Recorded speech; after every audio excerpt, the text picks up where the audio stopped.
Have you ever heard the phrase, every time you drive your RV, it's equivalent to putting it through an earthquake? Well, that phrase helps drive home the harsh treatment, wear, and damage that you may experience when you're driving your RV from location to location on the different road conditions throughout the country. But what about when you seldom or never move your RV? Many RVers have a place that they park their RVs all season or for years. When you don't travel with your RV, there's less wear and tear, right?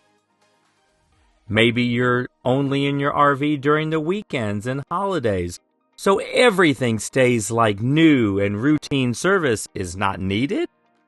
Well, not necessarily. Today we're talking about something that can be easy to overlook when your RV stays parked in one spot for months or even years.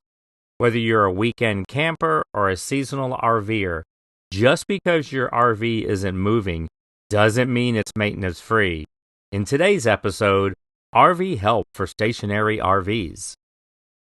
Welcome to Confessions of an RV Technician. Learn from problems seen in the field. My name is Chris Ratcliff, and I'll be your host.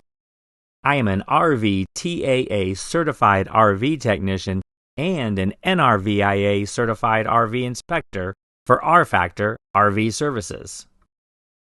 This podcast is about real-life problems that I've experienced or helped other RVers resolve.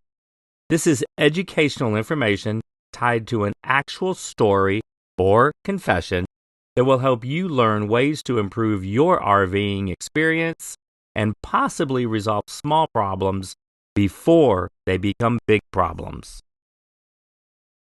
Welcome. Today we are talking about RVers that park and set up their RV long term and use it as a weekend getaway or a vacation destination.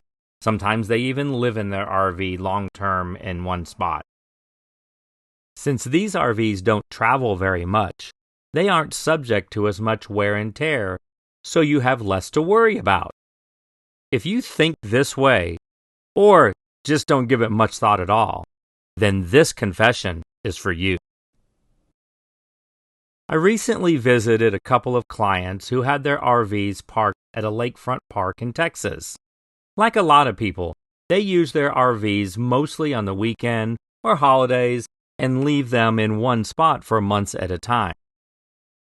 On this job, I was called out to look at some body damage and check out a water leak. As I investigated the water leak, I needed to open the exterior access panel for the refrigerator. There I found two things. The wood that the refrigerator sat on was very wet and rotting. And after further investigation, I noticed the refrigerator drain line was not in the correct position and had been draining inside for quite some time, possibly for months. Now, the second issue was a very common problem for propane appliances, dirt or mud dauber nests. While I say this is common, I mean a few nests, one or two. In this situation, the back of the refrigerator had dozens of nests. All the coils and the wiring circuit board, it was just covering sections of the backside of the refrigerator. It took me a lot of time to get all the nests out. By the time I was finished, I had nearly a gallon of crumbled dirt dauber nests. If you're wondering if this is actually a big deal, the answer is yes. Anytime the back of an RV absorption refrigerator has a blockage that restricts airflow from the bottom to the top of the coils, the refrigerator cannot run properly. Sometimes it won't cool at all. So to summarize the situation with this refrigerator, there was a drain hose that had been misplaced for a long time, and it was infested with dirt or mud dauber nests. While I'm not any expert on the nesting habits of dirt daubers, based on other jobs where I've seen dirt dauber nests, this was probably a year's worth of nests, maybe more. Now, to emphasize the value of this episode, I'm going to add a second confession that just so happened to be in the same RV park just a few weeks difference from the last confession. This client needed me to check out their AC units to make sure they were working good. This often is the same as an AC service, but clients ask me to do this when they believe the AC may not be operating correctly. The operation of an AC is quite involved, so it gets its own episode. Be sure to check out Why Is My RV AC Not Keeping Me Cool Enough to learn more about RV ACs and how to understand when there's actually a problem and when there's not. So back to the second confession. During the AC assessment, I found a lot of spiders and spiders' webs, which includes many, many eggs.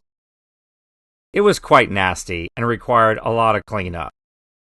Take a moment to consider if there were that many spiders in the AC unit, how many were there throughout the RV?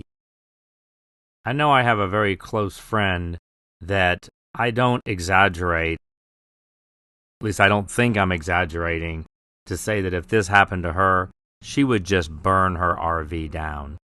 She would definitely never go back in it. This type of infestation took many months to develop, and while it may not impact the operation of the AC, it definitely impacts the livability of the RV. So these are just a few confessions that I've dealt with. This by no means covers all the examples I've experienced, and it definitely doesn't cover routine maintenance that covers to both stationary and traveling RVs.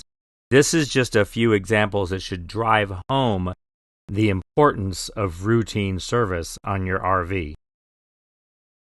So what can you do? Visual inspections is your number one defense to any RV problem. Whether it's missing screws, catching a leak very early, or looking behind the door or cover of your appliances.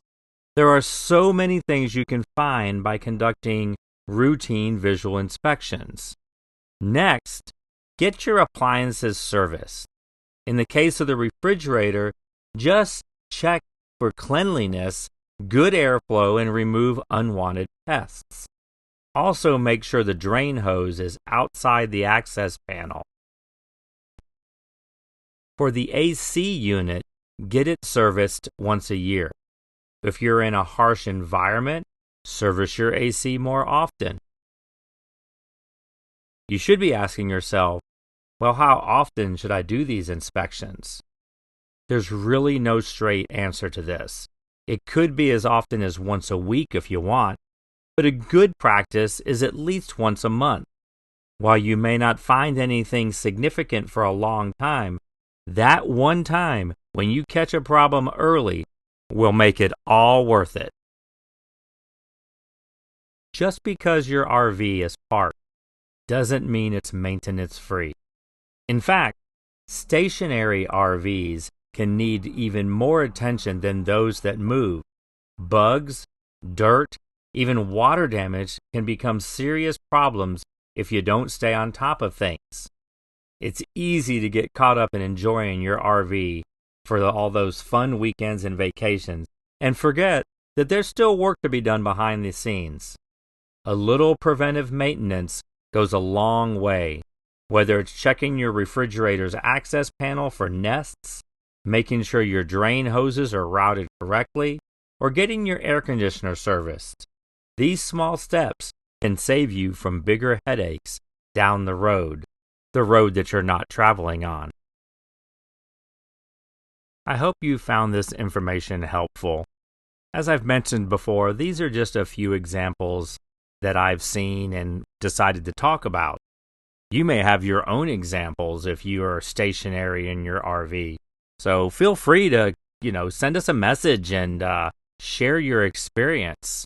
And who knows, just because you're traveling today doesn't mean sometime in the future you're not stationary and you'll be glad you listened to this episode.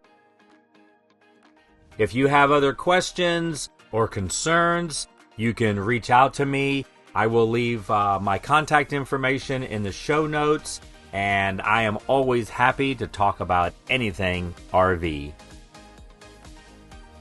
You've been listening to Confessions of an RV Technician. Learn from problems seen in the field. Until next time, safe travels and explore with confidence. And be sure to subscribe to our channel so you know when the next confession is released.